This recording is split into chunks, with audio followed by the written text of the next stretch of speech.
Hello बच्चों, कैसे हो। आज का हमारा टॉपिक है ग्रेविटेशन चैप्टर में मोशन ऑफ द सैटेलाइट।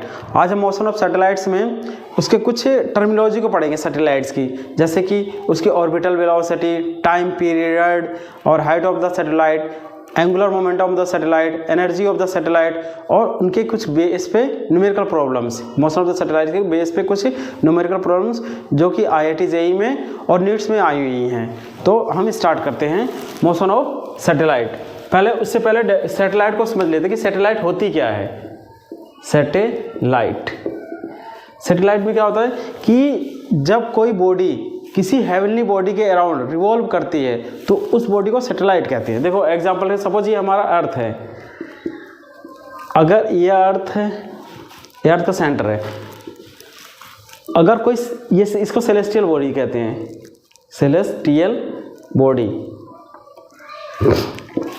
अगर कोई बॉडी किसी सेलेस्टियल बॉडी के अराउंड रिवॉल्व करती है तो उस बॉडी को हम क्या कहते हैं? सैटेलाइट। देखो, अगर कोई बॉडी है वो किसी सेलेस्टियल बॉडी के अराउंड रिवॉल्व करती है तो उस बॉडी को हम कहते हैं, जो रिवॉल्व कर रही होती है उस बॉडी को कहते हैं सैटेलाइट। अब जो सैटेलाइट्स होते हैं वो दो तरह के होते हैं। एक होता है नेचुरल सैटेलाइट और एक आर्टिफिशियल। नेचुरल और एक आर्टिफिशियल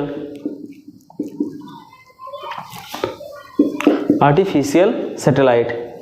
देखो, नेचुरल सैटेलाइट्स कौन है? मून है, अर्थ का नेचुरल सैटेलाइट क्या है? मून। और आर्टिफिशियल सैटेलाइट क्या है? जो यहाँ अर्थ से भेजे जाते हैं उनको बोलते हैं हम कौन से? Artificial satellite. ये किसी ऑर्बिट में रिवॉल्व कर रहे होते हैं अर्थ के। और जो आर्टिफिशियल सैटेलाइट्स हैं उनके यूजेस क्या हैं? उनके यूजेस होते हैं नेविगेशन में, दूसरा आर्मी में हम यूज करते हैं, इंटेलिजेंस में, कम्युनिकेशन में, एटसेट्रा। बहुत जगह इस्तेमाल किया जाता है नेविगेशन वगैरह में, वेदर फोरकास्टिंग में, वेदर फोरकास्टिंग,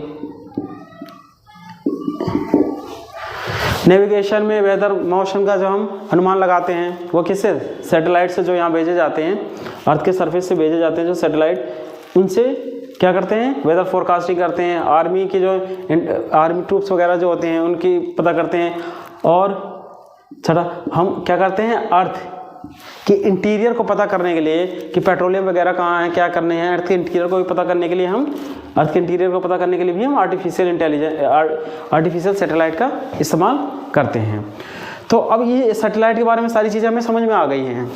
अब हम क्या करते हैं कि मोशन ऑफ सैटेलाइट की जो टर्मिनोलॉजी है उसको कहते हैं मोशन ऑफ सैटेलाइट्स। तो मोशन ऑफ सैटेलाइट में जो टर्मिनोलॉजी है उसको 1 बाय 1 करके डेरिवेशन और फॉर्मूले से कंसेप्ट को समझने की कोशिश करते हैं। सबसे पहले हमारा है ऑर्बिटल वेलोसिटी। ऑर्बिटल वेलोसिटी किसे कहते हैं? First topic is orbital velocity. Orbital velocity, देखो ऑर्बिटल वेलोसिटी किसी सैटेलाइट की क्या होती है कि किसी ऑर्बिट में जब किसी हेवनली बॉडी के अलाउंग जिस ऑर्बिट से मूव कर रहा होता है वो बॉडी, उसको बोलते हैं ऑर्बिटल वेलोसिटी। जैसे सपोज ये हमारा अर्थ है, ये हो गए अर्थ, इसकी रेडियस है r।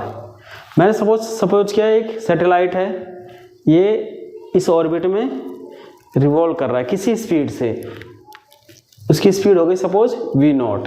इसको ऑर्बिटल वेलोसिटी कहते हैं। और वो ऑर्बिटल वेलोसिटी क्या होगी? इसके टेंजेंट, हर जगह पे टेंजेंशियली एक्ट करेगी। और इसकी रेडियस, किसकी? ऑर्बिट की रेडियस यहाँ से हो गई r, मतलब ये h डिस्टेंस पे रिवॉल्व कर रहा है। कहाँ से? अर्थ के सरफेस से। तो देखो r की जो वैल्यू हो जाएगी वो किसके बराबर होगी? r प्लस h के। जो ऑर्बिट है सैटेलाइट की, जो ऑर्बिट है अर्थ के सेंटर से मेजर करनी है हमें, तो इसकी वैल्यू कितनी है? r, small r equal to capital R plus h। r plus h के बराबर है ऑर्बिट ऑफ द सैटेलाइट। अब देखो, अब जब ये सैटेलाइट रिवॉल्व कर रहा है, m क्या मैंने मान लिया? m is the mass of satellite. m is the mass of the satellite. Capital M is the mass of the earth, mass of earth. Capital M किसका मास है? अर्थ का, और स्मॉल m है सैटेलाइट का मास। अब जब ये बॉडी कोई जो सैटेलाइट्स है इस ऑर्बिट में रिवॉल्व कब कर पाएगी? जब इसमें ग्रेविटेशनल फोर्स जो सेंटर की तरफ लगेगा, ये वाला फोर्स और सेंट्रीफ्यूगल फोर्स, ये आपस में जब एक दूसरे को बैलेंस करेंगे तो आप तब क्या होगा, ये इक्वल हो और अपोजिट हो, तब ये इस ऑर्बिट में रिवॉल्व कर रही होगी। अगर ये वाला कंपोनेंट ज़्यादा हो जाएगा तो ये अंदर आ जाएगी, ये वाला कंपोनेंट हो जाएगा तो बाहर चले जाएगा ऑर्बिट को छोड़ के। तो मतलब क्या होगा कि जो सेंट्रीफ्यूगल फोर्स है और ग्रेविटेशनल फोर्स है वो इस वाले सैटेलाइट पे जो लग रहे हैं फोर्स, वो दोनों आपस में क्या करें, एक दूसरे को बैलेंस करें। देखो बैलेंस करेंगे तो क्या होगा, जो ग्रेविटेशनल फोर्स है Fg और सेंट्रीफ्यूगल फोर्स ये आपस में क्या होना चाहिए, बराबर। तो Fg, इस पे फोर्स कितना लगेगा ग्रेविटेशनल, क्या फॉर्मूला होता है, Gm अपॉन में डिस्टेंस का स्क्वायर। डिस्टेंस कितनी है इसकी, सैटेलाइट की यहाँ से स्मॉल r, तो F इक्वल टू क्या हो गया, Gm अपॉन में r का स्क्वायर। सेंट्रीफ्यूगल क्या फोर्स क्या होता है, m is the mass of the satellite, velocity का स्क्वायर अपॉन में r। ये आपस में एक दूसरे को क्या करेंगे, बैलेंस। अब देखो स्मॉल m से स्मॉल m कैंसिल, एक r से एक r को उड़ा दिया, तो v नोट कितना आ जाएगा, v naught equals to orbital velocity है v नोट की वैल्यू कितनी आ जाएगी, square root of Gm by r। एक फॉर्मूला ये हो गया, where G is gravitational constant, m is the mass of the क्या, अर्थ। अगर मैं वैल्यू यहाँ रखो, देखो Gm अपॉन में r की वैल्यू क्या रख दूँ, r प्लस h। एक फॉर्मूला तो ये हो गया v नोट का। अगर यहाँ पे वैल्यू पुट कर दो, जब h की वैल्यू अगर मैं पुट कर दूँ 0, h की वैल्यू 0 कब करें कि जब सैटेलाइट वेरी क्लोज हो किसके, अर्थ के, very close to earth surface.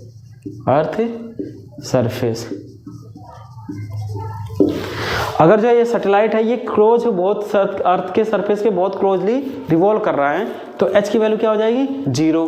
देखो h की वैल्यू अगर 0 हो जाएगी तो v नोट कितना हो जाएगा, v not equal to orbital velocity कितनी हो जाएगी, square root of Gm by r।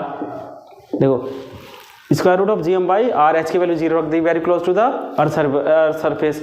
g की वैल्यू कितनी होती है, 6.67 into 10⁻11 newton metre upon kg square. m is the mass of the earth, ये कितनी होती है वैल्यू, 6 इंटू 10⁻24 kg अपॉन में रेडियस ऑफ द अर्थ कितना होता है, 6400 किलोमीटर। मीटर में बदल दिया, 10⁻3 से मल्टीप्लाई कर दिया। इनको जब सॉल्व करते हैं ना, लगभग ये आती है वैल्यू 8 किलोमीटर पर सेकंड। कहीं का ऑप्शन में ये भी वैल्यू दे रखी होती है 7.29 किलोमीटर पर सेकंड।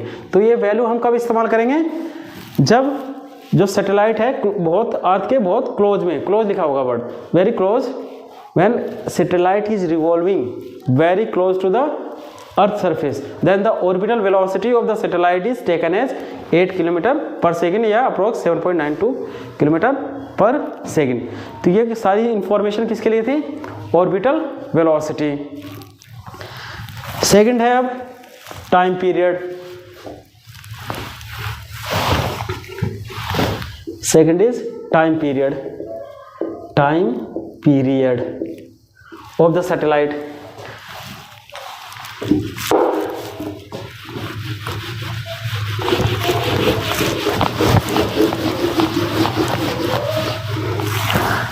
टाइम पीरियड का मतलब क्या होता है, time taken by satellite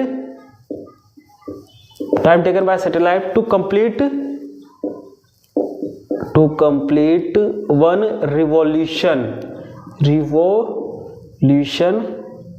around the earth।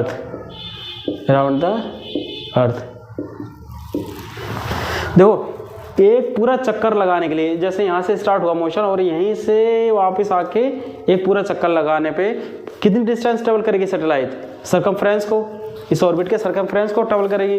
तो time taken by satellite to complete one revolution is called time period of the satellite. तो टाइम पीरियड सैटेलाइट का क्या होगा, टी मान लिया मैंने। देखो टी बराबर क्या होगा, डिस्टेंस, टोटल डिस्टेंस कितना करेगा कवर, ये सरकमफ्रेंस के बराबर है। और सरकमफ्रेंस, इस ऑर्बिट का सरकमफ्रेंस क्या होगा जब रेडियस क्या है इसकी आर, तो क्या हो जाएगा ये 2 पाई आर अपॉन में ये डिस्टेंस अपॉन में स्पीड, किस स्पीड से, ऑर्बिटल वेलोसिटी से। ऑर्बिटल वेलोसिटी कितनी हो गई वी नॉट, तो ये वैल्यू कितनी हो जाएगी 2 पाई आर अपॉन में वी नॉट। वी नॉट देखो क्या होगा इसका, अभी हमने निकाला था, वी नॉट इक्वल्स टू कितना आता है square root of G M by R, अभी हमने इससे पहले वाली में ड्राइव करा था। तो टी बराबर क्या आ गया 2 पाई आर अपॉन में वी नॉट की वैल्यू, वी नॉट बराबर square root of G M by R, R ऊपर जाकर देखो कैसे हो जाएगा ये 2 पाई आर है ये वाला, ये square root of R upon में जी एम, इस आर को अंदर ले जाओ क्या हो जाएगा ये 2 पाई आर, ये वाला आर और ये आर आएगा तो आर स्क्वायर हो जाएगा, तो ये पूरा टोटल कितने हो जाएगा आर क्यूब, ये आर अंदर आएगा तो आर स्क्वायर हो जाएगा, और आर स्क्वायर और आर कितना हो गया आर क्यूब अपॉन में जी एम। तो टाइम पीरियड कितना आ गया सैटेलाइट का T equal to 2 pi square root of R cube upon में जी एम। और क्या लिख सकते हैं T equal to 2 pi, R की वैल्यू रख दो, आर इजिकल टू क्या होता है आर प्लस एच की पावर 3, देखो आर की वैल्यू कितनी आ गई आर प्लस एच की पावर 3 अपॉन में जी एम का रूट। ठीक है भाई, अगर एच की वैल्यू 0 रख दें, मतलब सैटेलाइट जो बहुत अर्थ के बहुत नियर बाय में रिवॉल्व कर रहा है, तो एच की वैल्यू क्या हो गई 0, तो टी बराबर क्या हो जाएगा very close to the earth surface, very close to earth के सरफेस पे जो सैटेलाइट है रिवॉल्व कर रहा है, तो टी बराबर कितना हो जाएगा 2 पाई आर की क्यूब, आर क्या है यहाँ पे रेडियस ऑफ द अर्थ, ये आर क्या है radius of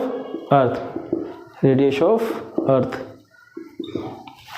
capital R is the radius of earth, तो टी इजकल टू क्या हो जाएगा 2 पाई आर क्यूब अपॉन में square root of G M, ये आ जाएगा फॉर्मूला। ये कब लगाएंगे हम, जब satellite very close to the earth surface के रिवॉल्व कर रहा हो। और इसी में अगर हम देखें टी बराबर, इसको हम और अच्छे से कैसे लिख सकते हैं, T equal to 2 pi R cube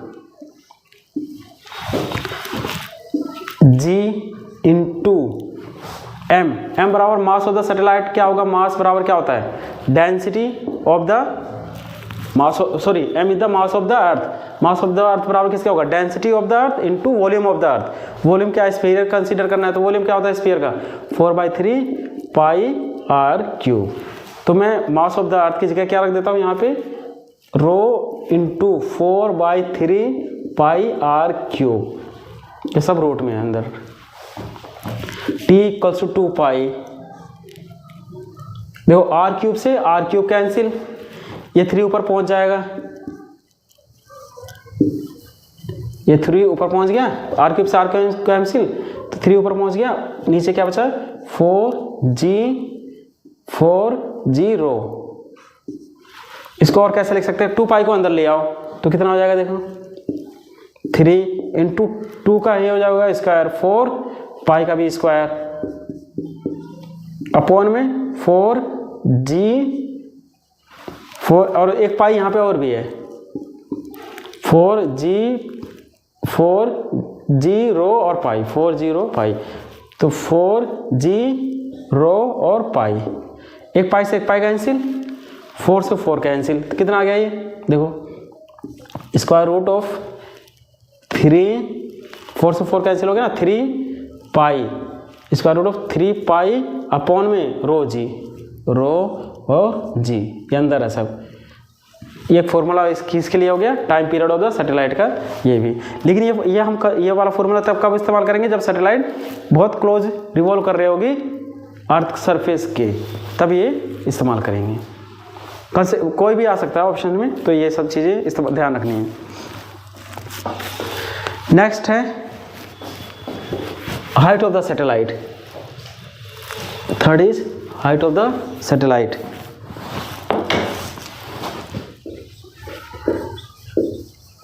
height of satellite, height of satellite यहाँ कितनी है h, हाइट क्या हमें अर्थ के सरफेस से मेजर कर रहे हैं। देखो हाइट ऑफ द सैटेलाइट को यहीं से निकाला जा सकता है।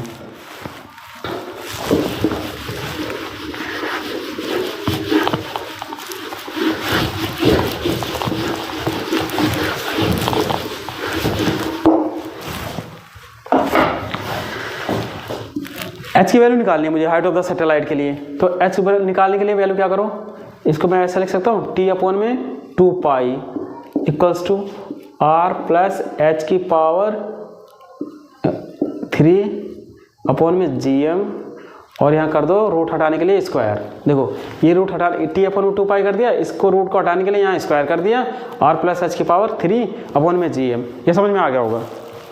ये क्या आ जाएगा, टी स्क्वायर अपॉन में 4 पाई स्क्वायर इक्वल्स टू क्या है, इसको इधर ले जाओ मल्टीप्लाई में, तो कितना हो जाएगा G M equals to R plus H की पावर 3। अब देखो ये पावर 3 है तो मैं इसको ऐसे भी लिख सकता हूँ R plus H equals to T square upon में 4 pi square into G M की पावर 1/2 की पावर 1/3। ये पावर 3 है ना, तो यहाँ से क्या कर दिया मैंने 1/3 टी स्क्वायर अपॉन में 4 पाई स्क्वायर जी एम की पावर 1/3। एच की वैल्यू निकालने के लिए क्या हो जाएगा, एच बराबर निकालना है तो क्या लिख दो टी स्क्वायर अपॉन में 4 पाई स्क्वायर। एक फॉर्मूला हम ये भी जानते हैं जी इक्वल टू क्या होता है G M by R square. तो यहाँ पे ये भी रख सकते हो, जी एम की जगह क्या रख सकते हो जी आर स्क्वायर। जी एम की जगह क्या आ जाएगा जी आर स्क्वायर। तो जी एम की जगह मैंने क्या रख दिया G R square, T square upon में 4 pi square, T square upon 4 pi square G R square, G M की जगह जी आर स्क्वायर की पावर 1/3 और माइनस आर। ये आर इधर आ गया, क्या हो गया माइनस। तो ये क्या आ गया हाइट ऑफ द सैटेलाइट। ये हमारा एक्सप्रेशन क्या आ गया, हाइट ऑफ द सैटेलाइट निकालनी है तो ये फॉर्मूला, इस फॉर्मूले का इस्तेमाल करेंगे हाइट ऑफ द सैटेलाइट के लिए। नेक्स्ट है angular momentum of the satellite.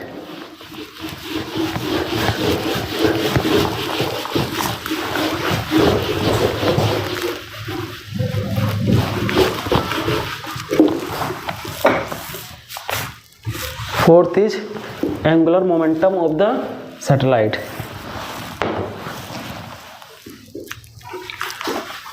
Angular momentum of satellite, ये मोमेंटम ऑफ सैटेलाइट। देखो सैटेलाइट रिवॉल्व कर रही है तो कौन सा मोमेंटम काम करेगा, लीनियर तो करेगा नहीं, कौन सा एंगुलर मोमेंटम।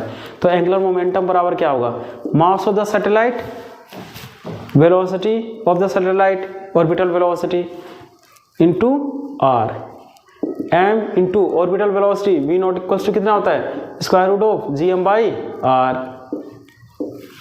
वी नॉट की वैल्यू क्या रख दो square root of G M by R, where m is capital M is the mass of the earth, small m is the mass of the satellite, और into r, r क्या है radius of the orbit या radius of the satellite, ये वाली।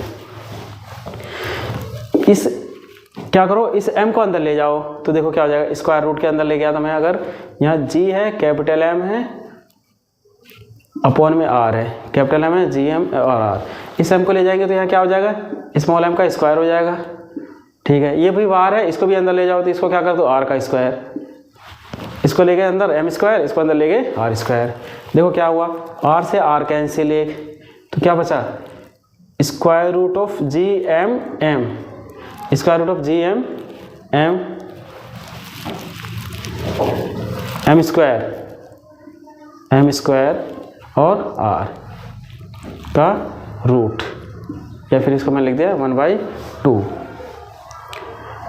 तो ये हमारा formula आ गया किसका angular momentum, square root of G M M square और r की पावर 1/2, रूट को मैंने 1/2 लिख दिया। तो ये क्या गया angular momentum of the satellite. किसी भी पॉइंट पे एंगुलर मोमेंटम निकालने के लिए ये वाला फॉर्मूला का हम इस्तेमाल करेंगे। नेक्स्ट है एनर्जी ऑफ द सैटेलाइट, ये बड़ी इंपॉर्टेंट है, इसके डेरिवेशन क्या है इंपॉर्टेंट है और ये बहुत आते हैं एग्जाम्स में। और अभी इन कंसेप्ट को हम न्यूमेरिकल प्रॉब्लम सॉल्व करके और अच्छे से और समझेंगे।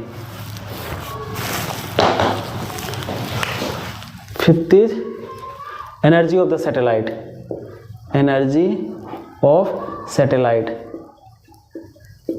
Energy of the satellite. इसको देखो बढ़िया से, देखो potential energy of the satellite, पहला first is potential energy of satellite, SATELLITE, potential energy U equals to क्या होगा, जब ये सैटेलाइट्स इस ऑर्बिट में रिवॉल्व कर रहा है तो इस और इसके बीच में पोटेंशियल एनर्जी होगी, वो क्या होगी, इसकी वैल्यू क्या होती है, minus G capital M small m by distance कितनी है यहाँ से सैटेलाइट की, R स्मॉल r, तो ये वैल्यू हो गई potential energy of the satellite. अब ये जो सैटेलाइट है ये इस ऑर्बिट में रिवॉल्व भी कर रहा है, तो इसके पास कौन सी एनर्जी होगी, काइनेटिक एनर्जी। तो काइनेटिक एनर्जी ऑफ सैटेलाइट क्या होगी, of satellite,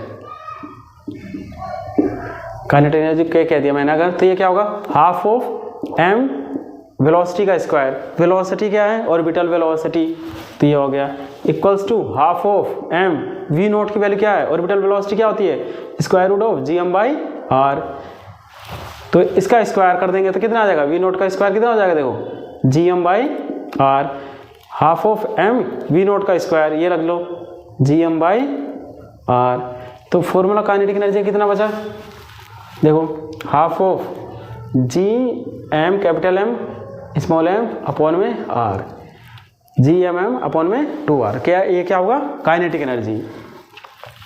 third one is कौन सा, पोटेंशियल एनर्जी काइनेटिक एनर्जी को जोड़ देंगे तो कौन सा जाएगा, टोटल एनर्जी। तो टोटल एनर्जी ऑफ सैटेलाइट कितनी हुई, इसको E कह दिया मैंने, ये किसके बराबर होगा, potential energy plus kinetic energy के बराबर।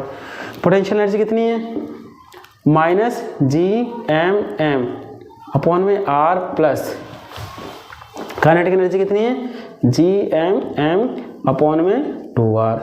इसको सोल्व करेंगे, देखो सोल्व करने के लिए क्या करो, यहाँ पे अगर मैं 2 से मल्टीप्लाई कर दूँ और 2 से डिवाइड कर दिया, पोटेंशियल एनर्जी हमारी इतनी है, हमने क्या करा 2 से डिवाइड कर दिया, 2 से मल्टीप्लाई, देखो डिनोमिनेटर को सेम बना लिया, ये -2 है, ये क्या है +1, तो वैल्यू कितनी आ जाएगी, माइनस GMM अपॉन में 2R।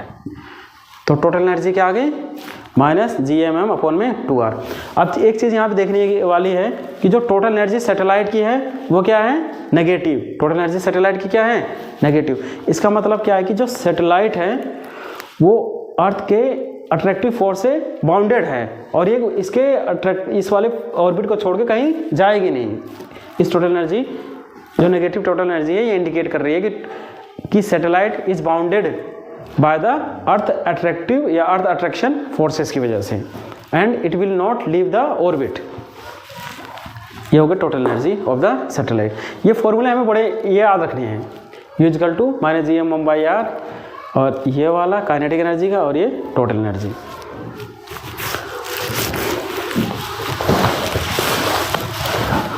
अगर मैं इनका ग्राफ प्लॉट करूं,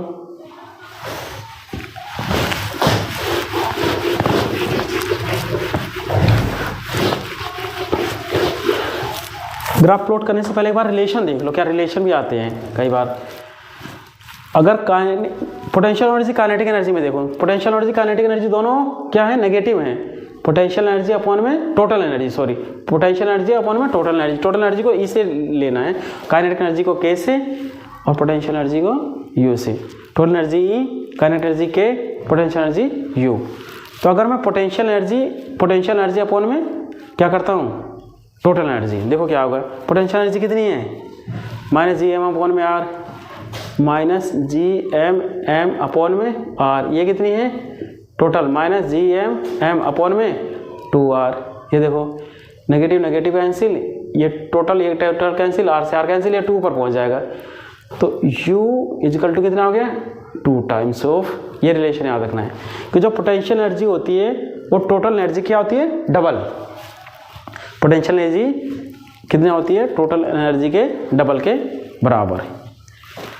और अगर मैं क्या करूं, एक रिलेशन इसमें देखूं, काइनेटिक एनर्जी में और टोटल एनर्जी में देखो क्या रिलेशन होगा, काइनेटिक एनर्जी और टोटल एनर्जी। काइनेटिक एनर्जी कहाँ है, ये रही, हाफ ऑफ GMM, अब देखो क्या है, GMM अपॉन में 2R, इसको ऐसे लिखो, GMM अपॉन में 2R। Kinetic energy equal to GMM upon में 2R।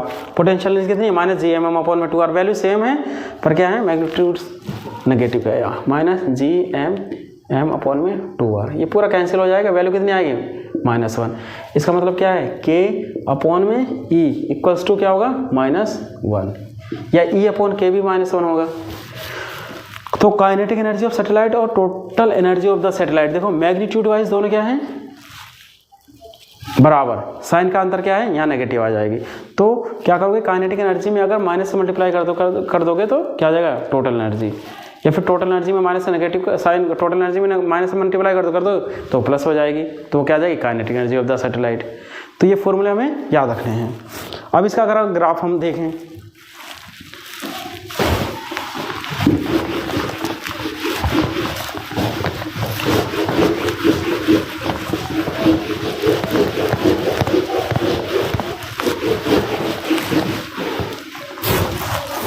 अगर मैं ग्राफ देखूं एनर्जी में और डिस्टेंस में,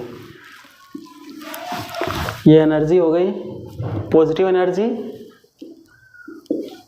और ये नेगेटिव एनर्जी, ये ओरिजिन हो गया। ये डिस्टेंस हो गई अर्थ के सेंटर से, ये हो गई अर्थ का सेंटर। अब देखो अगर मैं देखूं किसको, यहाँ देखो काइनेटिक एनर्जी बराबर क्या है, सॉरी इधर लिखता हूँ मैं, K बराबर क्या है? काइनेटिक एनर्जी बराबर है GM अपॉन में 2R, GMM अपॉन में 2R, GMM अपॉन में 2R। देखो एक हम ये ग्राफ जानते हैं कि अगर ये y एक्सिस है और ये x एक्सिस है और x इंटू वाई बराबर c अगर कांस्टेंट है तो ये इसको हाइपरबोलिक फंक्शन कहते हैं। हाइपरबोलिक होता है। इसका ग्राफ ऐसे बनता है, ये इस तरह का, hyper x into Y equal to constant बराबर x into Y equal to constant c is a constant. तो इसका ग्राफ ऐसे बनता है, डिक्रीजिंग। इसी तरह यहाँ पे देखो अगर काइनेटिक एनर्जी में और R में एनर्जी है, यहाँ पे ये सारी एनर्जी है, काइनेटिक एनर्जी, पोटेंशियल एनर्जी और टोटल एनर्जी। तो काइनेटिक एनर्जी में और R में अगर मैं ग्राफ बना रहा हूँ तो देखो K into R where K is the kinetic energy, R is the distance, ये है। तो इसके बराबर क्या हो गया? GMM अपॉन में 2, और ये पूरा कांस्टेंट है। G constant, M is the mass of the earth constant, small m mass of satellite constant, 2 तो कांस्टेंट है। ये टोटल टर्म क्या हो गया? कांस्टेंट। तो K इंटू आर बराबर क्या हो गया? कांस्टेंट। तो इसका ग्राफ काइनेटिक एनर्जी में और R में कैसा बनेगा? कुछ इसकी तरह। तो कुछ इसकी तरह बना दो, पॉजिटिव है तो ऐसे बना दिया हमने। ये ग्राफ किसका बन गया? काइनेटिक एनर्जी का, जिसको कहते हैं K। अब देखो इसका पोटेंशियल एनर्जी कितना है? U इजिकल टू क्या है? माइनस GMM अपॉन में R। इसी तरह U into R equals to कितना है? ये टोटल टर्म कितना हो जाएगा? कांस्टेंट, लेकिन क्या है? माइनस, नेगेटिव में, नेगेटिव कांस्टेंट है। U into R constant, potential energy और R क्या है? कांस्टेंट लेकिन माइनस में है, तो नीचे बनेगी, नीचे एक्सिस में। ये माइनस वाली है, ये प्लस वाली है। तो ग्राफ कैसा बन जाएगा? डिक्रीजिंग, इस तरह। ये किसका हो गया ग्राफ? पोटेंशियल एनर्जी का। Potential energy. टोटल एनर्जी का फॉर्मूला देखो क्या है? टोटल एनर्जी बराबर कितना है? माइनस GM अपॉन में 2R। तो टोटल एनर्जी क्या है? U इक्वल्स टू क्या है? माइनस GMM अपॉन में 2R। इसका देखो U into R equal to, ये भी कांस्टेंट है माइनस में, लेकिन एक चीज़ यहाँ देखो कि बड़ा कौन है? अगर हम इसको नेगेटिव एक्सिस में बना रहे हैं तो इसकी जो पोटेंशियल एनर्जी है ये इसकी वैल्यू ज़्यादा है। ये कितना हो गया? आधा हो गया। अगर हम नेगेटिव एक्सिस में माइनस को नहीं देखें, ये क्या है? पोटेंशियल एनर्जी क्या हो गई? आधी हो गई, है ना। पोटेंशियल एनर्जी क्या हो गई? ये GM अपॉन में नेगेटिव एक्सिस में देखना वहाँ से, ठीक है। तो इसका जो ग्राफ बन जाएगा थोड़ा से, टोटल एनर्जी ग्राफ जो बनेगा इससे नीचे बनेगा। तो ये हो गया टोटल एनर्जी, E बराबर टोटल एनर्जी, क्योंकि तो टोटल एनर्जी का ग्राफ कहाँ बन गया? E बराबर ये। तो ये energy, kinetic energy, potential energy और ये टोटल एनर्जी और R का ये हो गया ग्राफ। इसको अच्छे से देख लो और नोट डाउन कर लीजिए आप। नेक्स्ट क्वेश्चन करते हैं कुछ। एक क्वेश्चन है IIT 2001 में मेंस में आया हुआ है।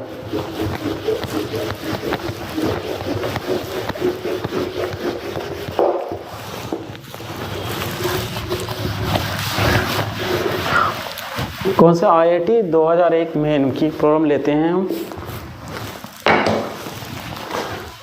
IIT 2001 मेन में ये अर्थ है जिसकी रेडियस है r, O is the centre of the earth. Question में लिखा है एक सिंपल पेंडुलम है जिसका टाइम पीरियड, क्वेश्चन हमारा a simple pendulum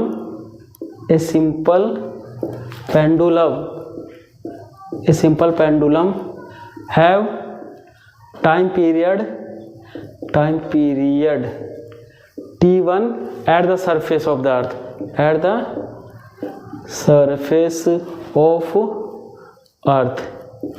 and time period t2 at distance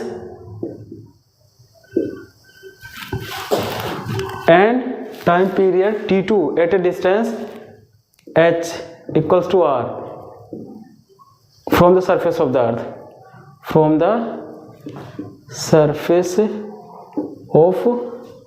earth, find relation between find हमें निकालना है t2 by t1। तो क्वेश्चन में क्या दे रखा है, ये सिंपल पेंडुलम है जिसका टाइम पीरियड क्या है t1, अर्थ के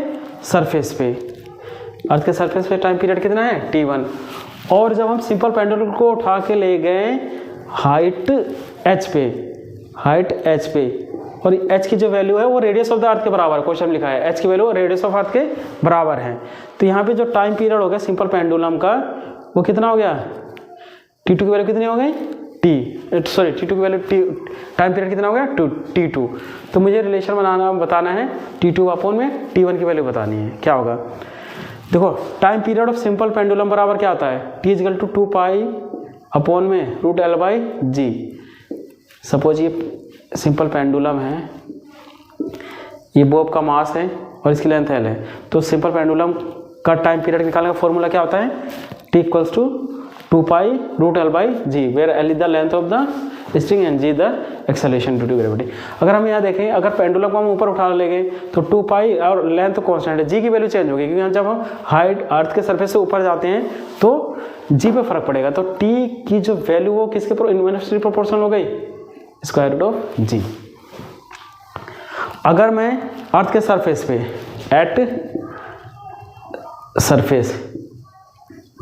अर्थ के यहाँ सरफेस पे टाइम पीरियड कितना हो गया t1, टाइम पीरियड क्या हो गया t1, और g1 की वैल्यू अर्थ के सरफेस पे, यहाँ पे सरफेस पे कितना होगा, g1 की वैल्यू मैंने g ले लिया। एट हाइट h बराबर r पे टाइम पीरियड कितना हो गया t2, टाइम पीरियड होगा t2, और वहाँ एक्सेलरेशन ड्यू टू ग्रेविटी मान लिया मैंने कितनी हो गई g2, और वहाँ उसको क्या कहेंगे gh। अब देखो gh का फॉर्मूला क्या होता है, यहाँ पे जब हम पेंडुलम को ले जाएंगे तो एक्सेलरेशन ड्यू टू ग्रेविटी वहाँ पे क्या हो जाएगी gh, उसका फॉर्मूला क्या होता है g सरफेस, अर्थ के सरफेस वाला 1 प्लस h अपॉन में r का square equals to g surface, ये अर्थ के सरफेस पे g1 जिसको कहा हमने 1 प्लस h की वैल्यू कितनी है r के बराबर का स्क्वायर 1 कितना हो 2, तो कितना गया g/4, तो gh की वैल्यू कितनी हो गई g/4। अब क्या निकालना है हमें, t2/t1 निकालना है। देखो t2/t1 को मैं ऐसे लिख सकता हूँ कि नहीं, t2/t1 is equal to inversely proportional है g के, t इन्वर्सली प्रोपोर्शनल है तो मैं क्या लिख सकता हूँ, यहाँ पे लिखूँगा क्या g1 और अपॉन में g2। g1 किसके बराबर है, g के, अर्थ के सरफेस पे, और g2 किसके बराबर है gh के, और gh किसके बराबर है g/4 के, g से g कैंसिल, 4 पहुंच गया कहाँ ऊपर, 4 ऊपर पहुंच गया, 4 का अंडर रूट कितना हो गया 2, तो t2 अपॉन में t1 की वैल्यू कितनी आ गई 2, रेशियो कितना आ गया t2 अपॉन में t1 इक्वल टू 2।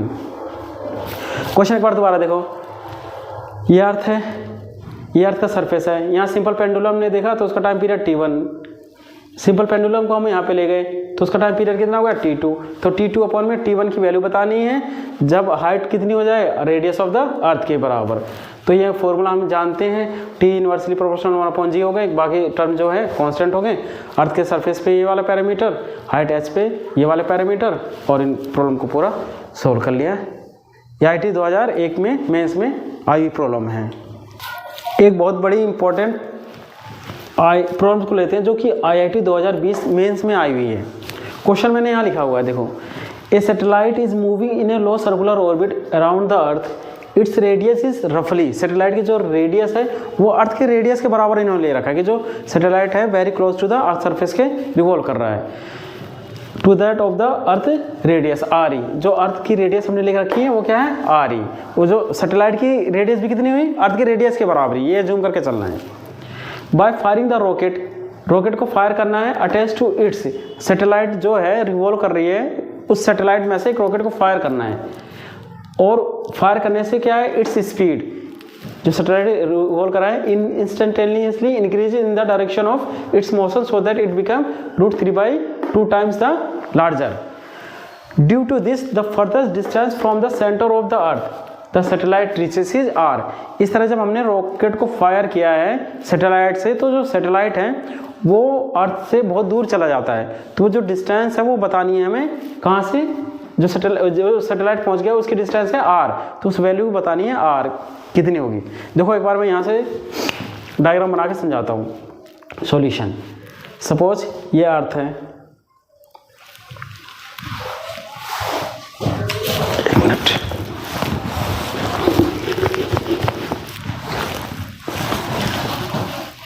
ये अर्थ है जिसकी रेडियस क्या है RE। जो सैटेलाइट हमारी रिवॉल्व कर रही है वो सैटेलाइट भी कहाँ रिवॉल्व कर रही है अर्थ के, ये हमने यहाँ पे दिखा रखा है डिस्टेंस को, लेकिन ये डिस्टेंस भी RE है, RE के बराबर ये डिस्टेंस है, ये एज्यूम करके चलना है। ये जो सैटेलाइट यहाँ पे डिस्टेंस दिखा रखा है पर ये जो सैटेलाइट है अर्थ के सरफेस के अराउंड रिवॉल्व कर रही है। अब इसके ये जो सैटेलाइट है, let m is the mass of the satellite and capital M is the mass of the earth, small m is the mass of the satellite and capital M is the mass of the earth। अब इसकी radius, satellite की radius और अर्थ की जो radius है वो आपस में क्या है बराबर हैं, ये हमें दिया हुआ क्वेश्चन में। इसके बाद यहाँ जो सैटेलाइट है इस सैटेलाइट्स में से एक रॉकेट को फोर कर, अब देखो जब ये सैटेलाइट रिवॉल्व कर रही होगी तो अपनी ऑर्बिटल वेलोसिटी v0 से रिवॉल्व कर रही होगी, ठीक है, इतना समझ में आ रहा है। लेकिन जैसे ही देखो जब ये रिवॉल्व कर रही थी तो उसमें से एक रॉकेट को फायर करा, जब हम रॉकेट को फायर करेंगे तो जो सैटेलाइट की स्पीड है बढ़ जाएगी, वो बढ़ के कितनी हो गई, सैटेलाइट की स्पीड बढ़ जाएगी, और वो बढ़ने के बाद क्या है इस ऑर्बिट को छोड़ देगा, वो क्या हो जाएगा सेंट्रिक, वो हो जाएगा इलिप्टिकल हो जाएगी, ये ऑर्बिट हमारी कुछ ऐसी हो जाएगी इस तरह।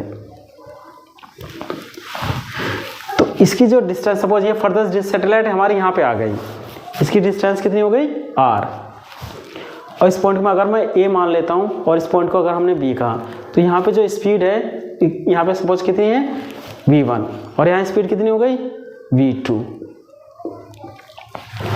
अब देखो ऑर्बिटल वेलोसिटी पहले कितनी थी जिस ऑर्बिट से, उसकी वैल्यू कितनी है v0, v0 की वैल्यू कितनी होगी, orbital velocity v0 equals to कितना होगा gm/re,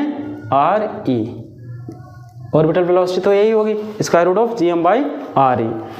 अब v1 की वैल्यू कितनी दे रखी है इन्होंने, v1 की वैल्यू कितनी है यहाँ लिखता हूँ मैं, देखो v1 कितनी हो गई 3/2 v0 के, क्वेश्चन में लिखा हुआ है √3/2 times larger than it's orbital velocity. जब हमने यहाँ रॉकेट को फायर किया है तो v1 की वैल्यू कितनी हो गई √3/2 के v0 के, क्योंकि स्पीड एकदम बढ़ेगी और टेंजेंशियली बढ़ेगी। और इस तरह सैटेलाइट क्या है, जो सर्कुलर ऑर्बिट जो पहले ये वाला था ऑर्बिट था इसको छोड़ के कुछ दूरी पे जाएगा। ऐसे जो ऑर्बिट हम अज्यूम करते हैं अगर ऑर्बिटल वेलोसिटी होती है, अगर हम फायर नहीं करते तो ऐसे रिवॉल्व कर रही होती, लेकिन फायरिंग करने से क्या हुआ कि सैटेलाइट अब क्या है इलिप्टिकल पाथ को फॉलो करेगी, बहुत तेज़ी से दूर जाएगी। जो मैक्सिमम डिस्टेंस आई तो उसके सेंटर से डिस्टेंस बनाती है कि जो सैटेलाइट है वो मैक्सिमम कितनी दूर पहुँचा, कहाँ से, अर्थ के सरफेस से। तो v1 की वैल्यू लिख लो 3/2 v0, इसको और सोल्व करो 3/2 v0, v0 की वैल्यू कितनी है gm/re, √3/2 v0 की वैल्यू हो गई gm/re। हम इसको ऐसे भी लिख सकते हैं 3GM अपॉन में 2RE। ये क्या हो गया, V1 की वैल्यू आ गई। इसके बाद अगर मैं देखो एंगुलर मोमेंटम पॉइंट ए और पॉइंट बी पे क्या होगा, बराबर, क्योंकि कोई एक्सटर्नल फोर्स नहीं है। सैटेलाइट को हमने जो रॉकेट है अंदर से फायर किया है, सैटेलाइट के अंदर फायर किया है, तो कोई एक्सटर्नल बाहर से फोर्स तो लग नहीं रहा, तो एंगुलर मोमेंटम ए और बी पे क्या होगा, बराबर। बराबर कर दो, तो angular momentum at A equals to angular momentum at B.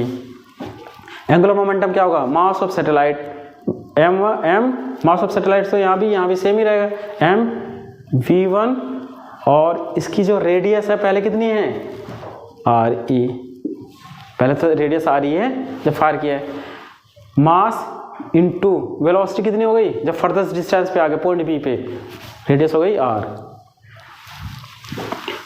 Into velocity हो गई v2 और रेडियस हो गई R। m से m कैंसिल, v1 की वैल्यू देखो कितना लिख सकता हूँ मैं, 3/2 GM/RE स्क्वायर रूट में, और यहाँ बाहर कितनी है, RE, बाहर क्या है, v1 की वैल्यू ये उठा के रख दी मैंने, 3/2 GM/RE, v2 इंटू R। अब क्या करो, इस RE को अंदर ले जाओ और ये जो R है इसको डिनोमिनेटर ले जाओ, तो v2 को कैसे लिख सकते हैं, v2 equals to 3/2 GM upon में RE, यहाँ ये RE को अंदर ले जाऊंगा मैं तो RE स्क्वायर करना पड़ेगा, और ये हो गया R, 3/2 GM/RE, और ये अंदर RE किया तो RE का स्क्वायर कर दिया, और यहाँ पे R हो गया, एक RE से एक RE कैंसिल, तो v2 की वैल्यू कितनी आ गई, 3/2 GM/RE, ये रूट में अपॉन में R, ये आ गया हमारे v2 की वैल्यू। v2 की वैल्यू कितनी आ गई, 3/2 GM/RE, एक RE से RE कैंसिल, अपॉन में R। अब देखो क्या होगा कि जो टोटल एनर्जी A पे और टोटल एनर्जी B पे वो क्या होंगे, बराबर, तो टोटल एनर्जी को बराबर कर दो, टोटल एनर्जी एट ए और equals to total energy at B. ये v1 और v2 की वैल्यू हमने निकाली ली है, तो v1 और v2 की वैल्यू को मैं लिख लेता हूँ एक साथ और फिर सोल्व करते हैं। देखो v1 v2 की वैल्यू कितनी है, 3/2 GM/RE अपॉन में R, ये आ गई v2 की वैल्यू।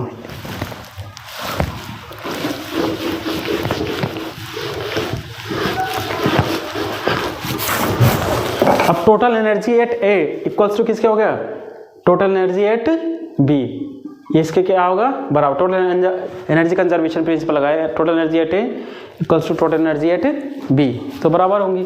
टोटल एनर्जी किसके बराबर होती है भाई, काइनेटिक एनर्जी और पोटेंशियल एनर्जी के बराबर, तो यहाँ पे काइनेटिक एनर्जी पोटेंशियल एनर्जी निकालो, यहाँ काइनेटिक एनर्जी पोटेंशियल एनर्जी को और उनको बराबर कर दो, तो काइनेटिक एनर्जी ए पे देखो कितना होगा, हाफ ऑफ m v1 का स्क्वायर, पोटेंशियल एनर्जी कितनी होगी, माइनस GM/m अपॉन में R यहाँ क्या लिखूंगा मैं, डिस्टेंस कितनी है RE, इसकी डिस्टेंस कितनी है RE जब फायर किया है, equals to half of B पे कितनी वेलोसिटी हो गई, v2 का स्क्वायर, काइनेटिक एनर्जी कितनी है, half of v2 square, potential energy कितनी हो गई, माइनस GM/m अपॉन में डिस्टेंस कितनी हो गई R, यहाँ से डिस्टेंस कितनी हो गई, सेंटर से मैक्सिमम डिस्टेंस आ गई R।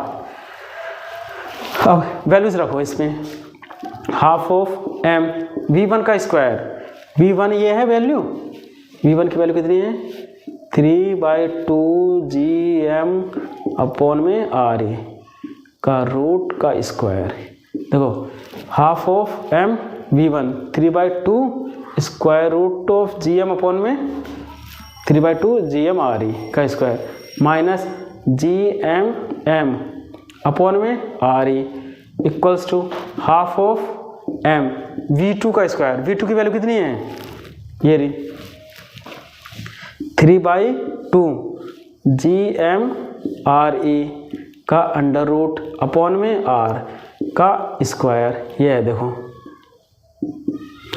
Half of m v2 की वैल्यू कितनी है, 3/2 square root of GM/RE upon में R, और हमने स्क्वायर कर दिया टोटल का, यहाँ आ गया minus GM M M upon में R, minus G M M small M upon में आर।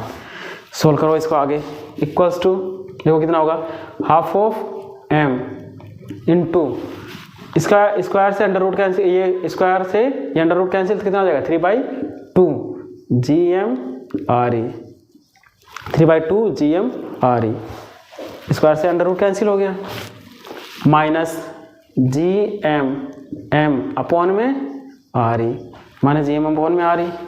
यहाँ भी सोल्व करो थोड़ा, हाफ ऑफ एम,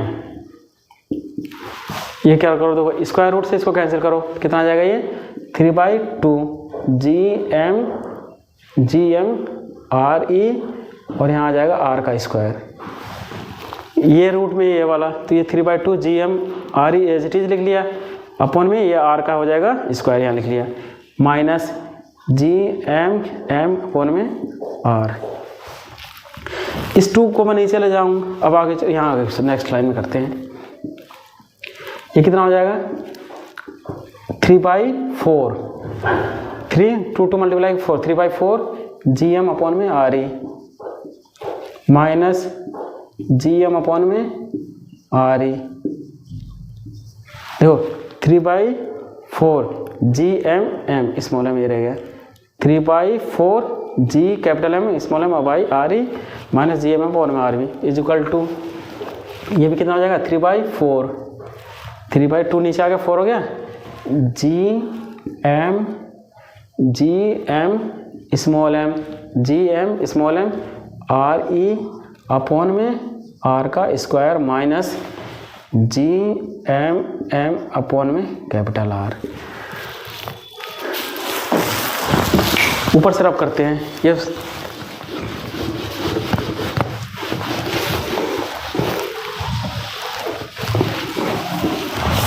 अब देखो इसको सोल्व करो नेक्स्ट आगे, 3/4 जी एम, यहाँ से एक चीज़ देखो, G M small M G M small M G M M small M G M M small M, सब जगह कॉमन आ रहे हैं, तो इसको कॉमन को इनको क्या करो कैंसिल कर दो। तो इसको मैं कैसे लिख सकता हूँ directly, 3/4 R E G M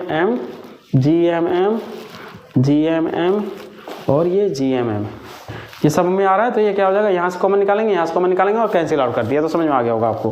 तो ये लिख देता हूँ मैं डायरेक्टली इसको, 3/4 आर ई, 3 अपॉन में 4 आर ई माइनस 1 अपॉन में R E, 1 upon R E equals to 3 देखो क्या बचेगा 3 R E, where R E the radius of the earth, 4 R square upon में 4 आर स्क्वायर माइनस यहाँ क्या बचेगा 1 अपॉन आर।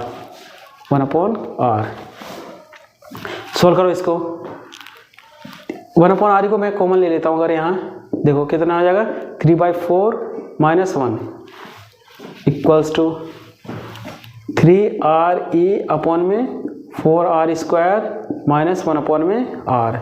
ये कितना हो जाएगा 4 का 4 माइनस 4, ये कितना हो जाएगा -1 अपॉन में आर ई, 1/4 हो जाएगा। यहाँ कितना होगा देखो 3/4 माइनस 1, 4 कम 4 -3, तो -1/4, इसकी वैल्यू आ गई -1/4 और आर ई नहीं है ये, तो उसको हमने क्या लिख दिया -1/4 आर ई इक्वल्स टू क्या आ गया 3 आर ई अपॉन में 4 आर स्क्वायर माइनस 1 अपॉन में आर। एक चीज़ देखो 4 यहाँ भी है 4 यहाँ भी है, यहाँ 4 नहीं है, तो क्या करो 4 से मल्टीप्लाई और 4 से डिवाइड कर दिया हमने, 4 से मल्टीप्लाई और 4 से डिवाइड कर दिया कैलकुलेशन को इजी बनाने के लिए, तो 4 से मल्टीप्लाई और डिवाइड कर दिया।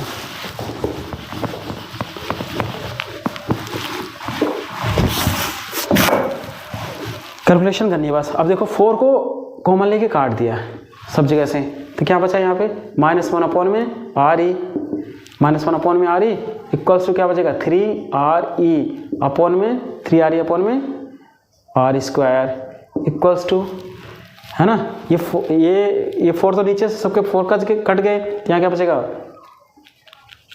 -4 अपॉन में आर। दोबारा देखो 4 से मैंने मल्टीप्लाई ऊपर नीचे कर दिया, तो सबके कॉमन इसमें से 4 कॉमन निकाला और इस वाले 4 से कैंसिल कर दिया, तो -1 अपॉन में आर ई 3 आर ई अपॉन में आर स्क्वायर, 3RE अपॉन में आर स्क्वायर माइनस ये 4 तो चला ही गया, माइनस 4/r। अब क्या करो, इसको हमें देखो ये RE तो क्या है, कांस्टेंट है, R में क्वाड्रेटिक इक्वेशन बन जाएगी। R में क्वाड्रेटिक इक्वेशन बनाने के लिए क्या करो, इस 4/r को इधर ले जाओ और इसको इधर ले आओ। तो इसको मैं कुछ ऐसा ले जाता हूँ, देखो इधर को ले जाओगे इसको तो ये जाएगा 4/r इक्वल्स टू, ये 4/r इधर आ गया, ये माइनस का प्लस हो गया, ये इधर आ जाएगा 3RE अपॉन में आर स्क्वायर, 3RE अपॉन में आर स्क्वायर माइनस, सॉरी ये माइनस माइनस ये क्या हो जाएगा इधर आगे प्लस 1 अपॉन में RE। देखो ये माइनस इधर जाएगा तो क्या हो गया प्लस 4/r, और ये वाला माइनस इधर आ जाएगा तो कितना हो जाएगा, ये वाला माइनस इधर आया तो ये प्लस बना देगा 1 अपॉन में RE का 1 अपॉन में RE। अब इसको सोल्व करना है क्वाड्रेटिक इक्वेशन को।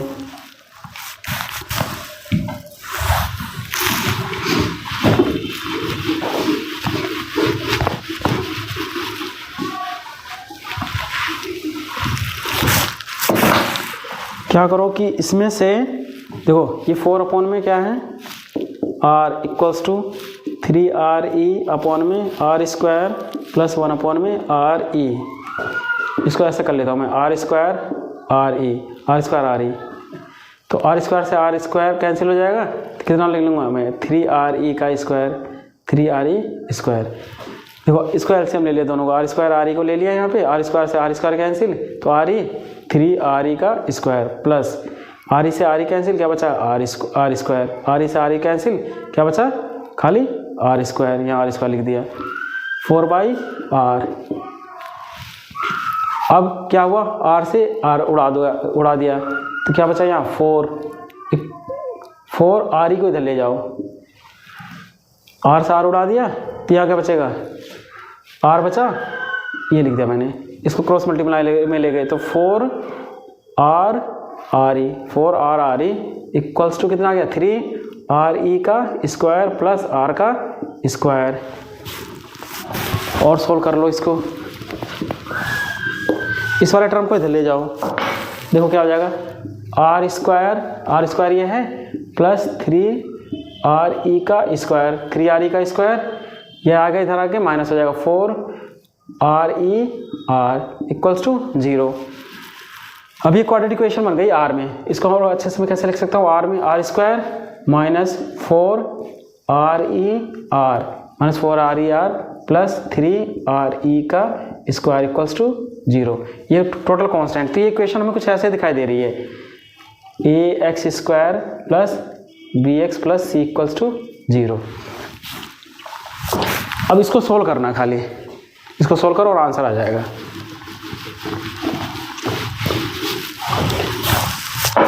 देखो इसको मैं और सिंप्लीफिकेशन में कैसे लिख सकता हूँ, आर स्क्वायर माइनस 4r को इसके टर्म में लिखूँ, ये स्क्वायर है तो माइनस उसको फैक्टर करूँ तो ऐसे लिख सकता हूँ 3RER माइनस RER, तो कितना हो जाएगा माइनस 4RER, क्या बचा प्लस 3RE का स्क्वायर इक्वल्स टू 0।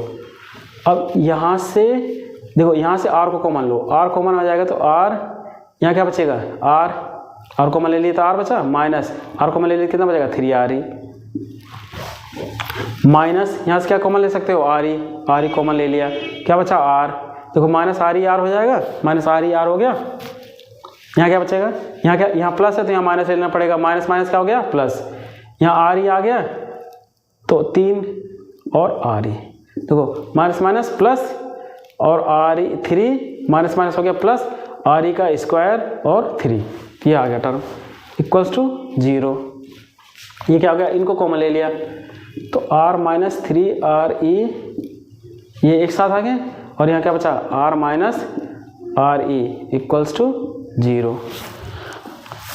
अब दो चीज़ें आ गई इसमें, r की दो वैल्यू आ गई, कौन कौन सी, एक बार जब हम r माइनस 3RE को 0 रखेंगे तो क्या हो जाएगा r बराबर 3RE, r माइनस 3RE बराबर 0 का तो r बराबर कितना आ गया 3RE, और दूसरा r माइनस RE को रखोगे 0 तो क्या आ जाएगा R बराबर RE। अब देखो इसमें से कौन सा ऑप्शन सही कौन सा गलत हो सकता है।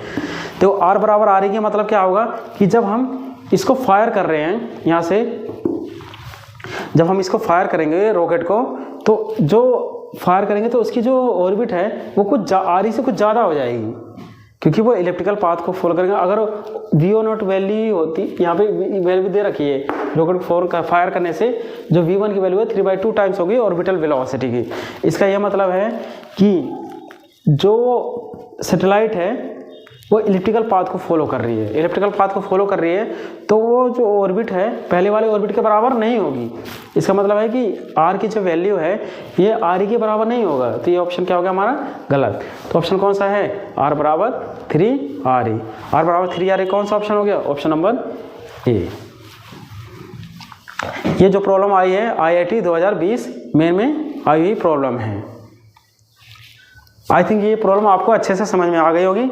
अब आगे और भी प्रॉब्लम को अपने आप से सॉल्व करिए। अगर कहीं आपको डाउट है तो कमेंट सेक्शन में जाकर टाइप करिए और हम इसका सॉल्यूशन देने की पूरी कोशिश करेंगे। तब तक आप अपने और अपनी फैमिली का बहुत बहुत ध्यान रखिए। धन्यवाद एंड बाय बाय।